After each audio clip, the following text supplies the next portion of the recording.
Hey guys, John Fitson here. We got a little treat for you. I think you guys are really going to like this. We're at Dave's shop, which is...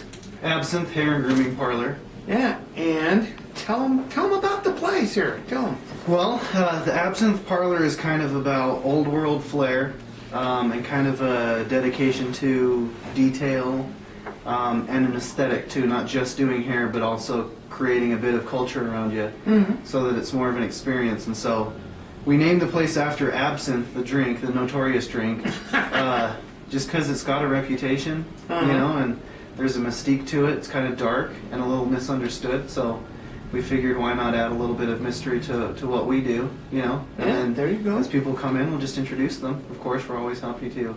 And who works for you?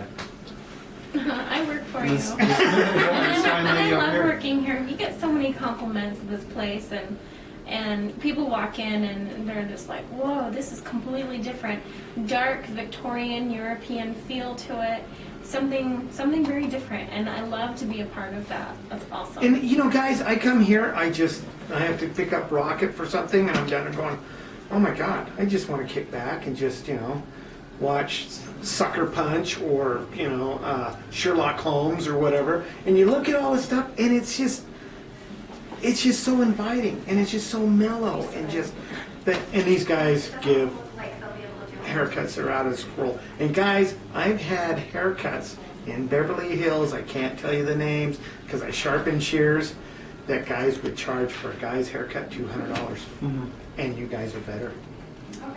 Well, we appreciate that. Yeah, thank you. I mean, and I'm not just saying that, but we're gonna kind of have some fun. We're gonna show you John's EDC, what he takes to shows. We're going to talk about manly things, what women, gorgeous women, like about men. What do women love about men? That they look at. I don't know where to start. No, I'm just kidding. I think hygiene is the number one thing for me. Great smile, good hygiene. You know, clean cut hair. I love that. Like, I'm just see somebody that's clean cut, guy in a suit, nails done. I love it. Kind of kilt. I think it's what you call metro. Oh, and what do you like? I get women all the time. They go, John, you smell so good. Believe it or not, guys, Cologne. I'm a sucker for cologne. Yeah, and I have Creed cologne. That's like the one I have right now is the one that was made for Winston Churchill. But I even do my nails, guys. My wife, she looks at them, and you know, if my nails are all messed up, you know, I make knives. You can see I got little cuts. But you know, hey, I keep myself up really nice. Rocket, we're out to a show. She'll say, John, let me do your beard quick or something. I mean, and I haven't shaved today, and I need a haircut. Yeah, well, we'll take good care of you. But you know what? They're going to teach us a little something special. How to drink. Let's make some absinthe. Yeah, should we? Absinthe.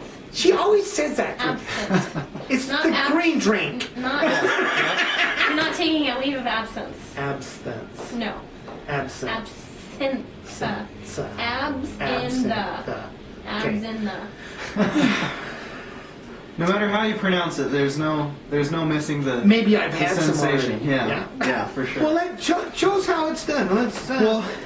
Me and Rocket, we're gonna slam some because we're used to Cobra juice. Now, David, before you, my biggest question that I want to ask you is how did you come up with this name for the salon? Honestly, we just wanted something that was going to give the place a theme. We didn't want to just blend in to the background and be, you know, just real beige, and we're looking for something that would tell us what color should the walls be, you know, what music should be playing, what types of decorations should go on the walls.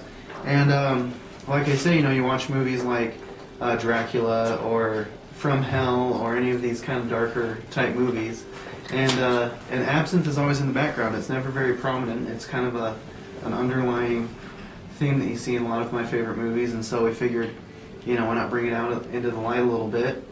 And yeah, like I say, kind of let people experience the mystique and ask questions, and let it be the backdrop for some creative hair design and good times too. Yeah, and I'm telling you guys, got to come down. You can have these guys cut your hair and rock it.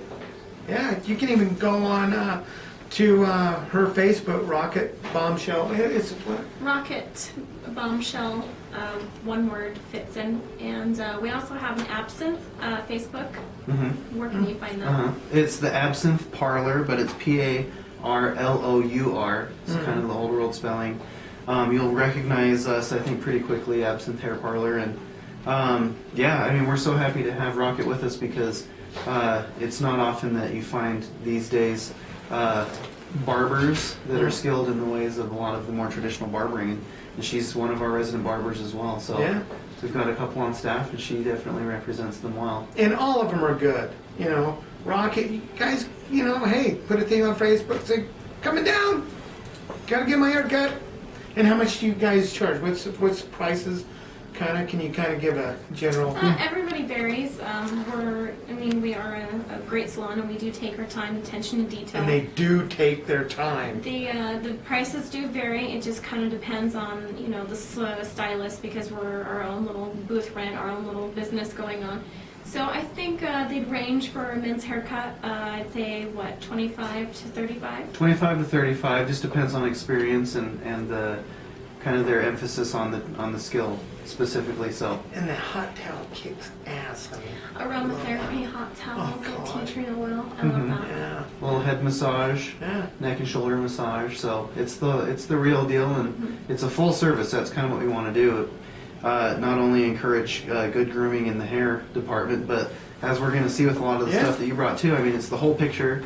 We want to encourage guys to start thinking about their skin too, their nails, all the various aspects. Exactly. And that's why we put grooming in our name, the Hair and Grooming Parlor, because we've got here in stock various fragrances, tonics, astringents, toners, and facial moisturizers for men and women. So we want to encourage that whole picture. And there's some things I'm going to buy. Well, let's see how this works.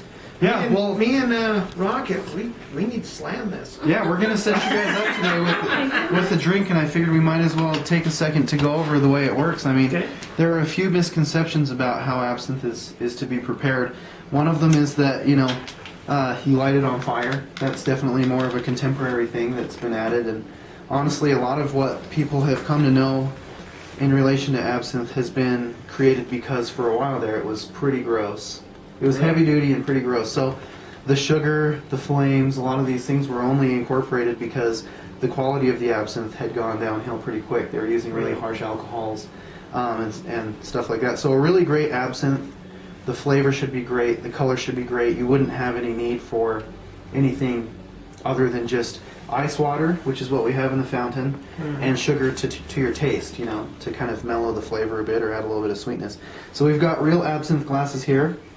The way you can tell is because they've got a little bulb in the bottom that measures the amount of absinthe for you. Wow. You fill up the bulb with the absinthe and then the rest with the ice water, and you've got yourself a well-proportioned mixture of the two. So this is a spoon that we're going to use. This was given to me by a friend of mine.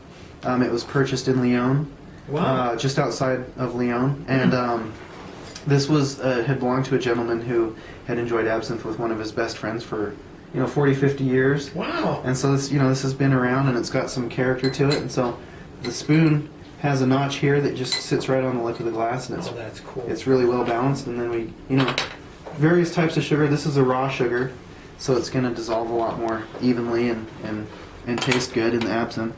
So you add a little bit of sugar there on top of the spoon. And the reason that people would use a fountain is because instead of just pouring all the water in at once, the little fountain allows you to kind of regulate a little bit, slower drip. And the reason why is as the water hits the absinthe, the ice water kind of interacts with it. You'll see it. Yeah, it starts to turn opaque, kind of a milky white. Now, isn't that called louching? It is. It's called a louche. Yeah, and the more dramatic the louche, kind of the quality of the absinthe is kind of revealed. Kind of like the Cobra the Cobra drink that we had. Yeah. We grab the Cobra's head and squeeze it. We do. This is too cool, Dave. Yeah, this so is you can- awesome. you can Thank see- you for showing us this. Oh, God, I'm excited to Kind of drink turn up it. the water a little bit. And you know, back in the day, there was a time in France where every day at 5 o'clock was called the green hour, and people would sit around in the various cafes and they'd drink absinthe together. And a big part of it wasn't just the drink itself, but kind of the visual aspect of seeing the absinthe kind of make that transformation into like a milky white. You know what? We should do that at the Razor's Edge. Absinthe? Yeah, green hour. Green hour? The green hour, yeah. Yeah. And then we Yeah. can come over here and have a green hour. We'll trade off. Yeah, for sure. That's awesome. Well, we'll see how it tastes. Well, I'm excited. I am too. Well, yeah, so you can see the sugar begins to dissolve and kind of, you know, gets a little softer as the water drips over the top.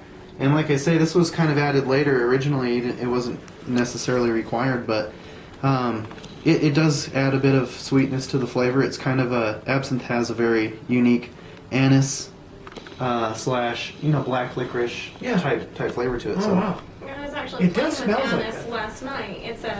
Anise is not an herb. It's a spice, Mhm. and you smell it. It smells like black licorice, but it's shaped in the flower, and it's just so perfect. So you never would have thought that goes in the You know what? salad. Who eats that? Dinky. Pinky? Yeah, he gets that. Yeah, and I'll take Just the it. seeds? Yeah, it comes with a little flour and it's dried out. Yeah. And I'll take that, like if I don't have my, you know how I am for my breath, I've always taken You can stuff. also use that for breath. That's can't what I you? do, yeah, I Wow. take it, yeah. And Dinky just looks at me with my, you guys remember my African Grey. He gets pissed off when I do that, but You know what? I'm glad you mentioned African gray parrot because I don't remember who Dinky was. Who are you talking about? Dinky. you know what? We could take one of those and we could turn it into a weapon too. Yeah, you really Yeah, can. we could sharpen that one side. Okay, So yeah, go ahead and have a sip, and you guys can share there it we go. around. First time ever trying absinthe. John, what do you think? I like it. Yeah? It's like I'm drinking NyQuil. Yeah, it's like the green NyQuil. No, come on. No, taste it. Have you ever tasted it before? You know, I think I've tasted it, but not the way that it was meant to be tasted and Yeah. made like this. So thank you. Well, and the thing, you bring up a good point. The nice thing about absinthe in terms of social setting, you know, whiskeys I or like a lot of that. other alcohols can actually make your breath worse over the course of the night. This, Well- you know, absinthe or gin or a lot of the more clear liquors will actually improve the breath, you know, in a social setting. So I like to have it around just because it kind of cleans out the palate. And if you're interacting in a social circle of some type, I mean, you'll know that your breath is right on I don't point. have cooties, I promise. Okay. Well, you I guys, take my zinc. that's our thing. What we're going to go into next, we're going to go into my EDC shape kit. So we're going to enjoy this a little bit, and we'll come back and we'll show you our EDC. Oh, number to the salon. Sure. Slow. Well, we're here I'm in dyslexic. We're here in Salt Lake City, Utah, but you know, people across the drink have heard of us, and so we are in Salt Lake City, Utah. Our number is 801-883-9940, and of course you can find us on the web, pictures and videos, and so. And we'd what's love the to- web address? The web address is www.absinthehairparlor.com. Awesome. Cool. Yeah. Cool. Okay, you guys, we'll be back with my EDC, what I take to shows. EDC Care. Care. Yeah, EDC Care. That's a EDC good one. Care. That's a good one. So keep your edges sharp, your powder dry. We'll be seeing you here in a little bit. Cheers.